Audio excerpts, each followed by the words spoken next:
Hello, you. I'm Daniel. This is... Who are you? I'm Rich. Actually, you're kind of a regular... irregular feature? That's not a nice way of describing it. Irregular guest. And you're watching the superhero show. The shows do much better when Rich is on them. Somehow. Because you're personable. Yeah. Hopefully. Yeah. Anyway, today we're going to be talking about directors. Over the last few years, actually not even the last few years, superhero films have kind of attracted big name directors. You go way back, like Tim Burton, for instance, in the early 90s. Yeah. Some really interesting directors have been chosen in the last few years. So we wanted to talk about which directors we would like to make a superhero film that haven't already done one. Yeah. So I'm going to ask you your picks first. Okay. So I've got a few, really. I've got a few that I'd really like to see superhero films from. First one is Danny Boyle. I think he's an absolutely brilliant British director. Oscar winning as well. Yeah. He's a very clever man. I think Trainspotting is one of my favourite films of all time, and there's a certain grit, like grittiness that he brings to his films that I'd really like to see applied to a superhero film. I'm not sure what kind of character would work well with it. Yeah, I think this is going to be a recurring theme of the show. We've got a lot of good suggestions for directors, but it's finding the right project. Definitely. And that's where I think Marvel recently have done really well. They've kind of not necessarily gone for the obvious choice sometimes. They've cast their net far and wide, going to TV directors, big name directors, comedy directors. Some that seem unorthodox choices, and they've just clicked in place, like Branagh with Thor, for instance. Yeah. So that's a good choice. I like Danny Boyle a lot. It's kind of he's a great choice. I don't think he'd do it because I think he's had bad experiences before working on those kind of big films, like with Sunshine. But I think he is a great director. Yeah, and another one actually, another kind of British name that I'd like to throw out there is Shane Meadows. You could kind of argue that. Why do you hate other countries, Rich? I'm supporting Patriot. Yeah, maybe. So Shane Meadows, because of Dead Man's Shoes, really. Yeah, which is kind of a superhero film. It's in a kind way. of it's a revenge drama. Yeah, it was a revenge tragedy in some ways. You can see that working with. Actually, tell us more about Dead Man's Shoes if you haven't seen it. Yeah, so I don't really want to give too much away because it's an absolutely fantastic film that you've really got to get involved with if you haven't seen it. But it's about a brother that comes back from the army, and he kind of takes revenge on the bullies that have been bullying his autistic brother. Yeah, and it's brilliant. He wears a gas mask, so there's something like he almost it's kind of a costume there. He suits up, he intimidates them. It is a fantastic film. I don't know how many people have seen it. It's an absolutely brilliant film. I don't know, Shane Meadows. Yeah, and like films like This Is England as well. Again, it's that grittiness that I really want to see. You could see Shane Meadows working with someone like The Punisher. So you see the sort of darker cross section of society. You see society functioning at all its different levels. Yeah, going to some really deprived areas, deprived and depraved. That's a good choice. And I think as well, he would just really focus on the storytelling of it and not really necessarily go with the whole CGI heavy nature of superhero films that we've seen recently. And I would really like that. There you go. How about you then? What's I haven't thought of any. No. There's loads of directors that have kind of been associated with projects and then kind of walked away. So one of them would be Darren Aronofsky. Was associated for ages. Well, there was rumours of a Batman film. Never happened. RoboCop is kind of a superhero.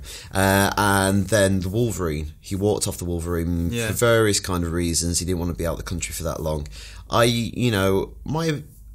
do think Aronofsky is a very interesting director. Like his films are always interesting. I didn't really like Noah all that much, but I would like to see someone of that sensibility, of his sensibility, working within the constraints of a kind of a Marvel movie or a DC movie. Yeah. See what they could do within that kind of sandpit. But the big choice that I want to kind of champion is Paul Greengrass, because I think Paul Greengrass is he's one of my favourite directors.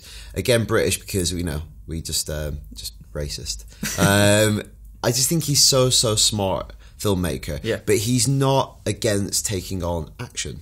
Yeah, so the Bourne films. Yeah, so the Bourne films, I think Supremacy and Ultimatum. I think Ultimatum is one of the best action thrillers of like the last 20, 30 years. I think it's absolutely superb. And what he does so brilliantly in those two movies and some of his other movies, but particularly Bourne, is have action, advanced story. This is what loads of directors get wrong. The set pieces are dreamt up, and then the story is slotted in between the set pieces. So you have this really jarring experience. You're just watching spectacle for the sake of it. Bored. Action advances drama, and if you can do that, then you're doing something right, and it's just entertaining to watch, and you kind of root for what's going on in the action sequences. So he's a super smart director. He's also, his more recent films, he's kind of stepped somewhat back from the kind of straightforward action. So things like Green Zone, Captain Phillips, United 93 have kind of gone more into the political direction, which he kind of has a kind of that could work, couldn't it? Yeah, he has a journalistic eye. I think he studied journalism at Cambridge, or like he worked in journalism briefly. He has that kind of keen analytical eye. He has a political edge to him. So it's kind of trying maybe to find the right kind of fit. But I'd like to see him return to a more kind of action-led project. Any characters in mind? I don't know, really. It's really hard. I would like to see his version of Superman. Just because, again, he gets the idea of reporting on events. So it'd be great to have him do a Superman that almost existed around real-life events and do it in a kind of, again, journalistic kind of way. But, again, it's pie in the sky. I don't think he'll ever do it, but I think he's a really interesting director. I think he'd work really well with that. Do you have any more? I've got actually Alfonso Cuarón. I think he would make someone who isn't British. I think he'd make a brilliant film. Just thinking about Children of Men with that long tracking shot, long tracking shot, which is absolutely fantastic. I'd love to see something like that within a super I suppose the closest we've got to a really impressive tracking shot in a superhero film is the Avengers montage, which is probably is done through a lot of trickery, but when you go from character to character, but that was brilliant as well. Cuarón's great. Like, obviously it's such an easy thing to say because his last film, Gravity, is set in space.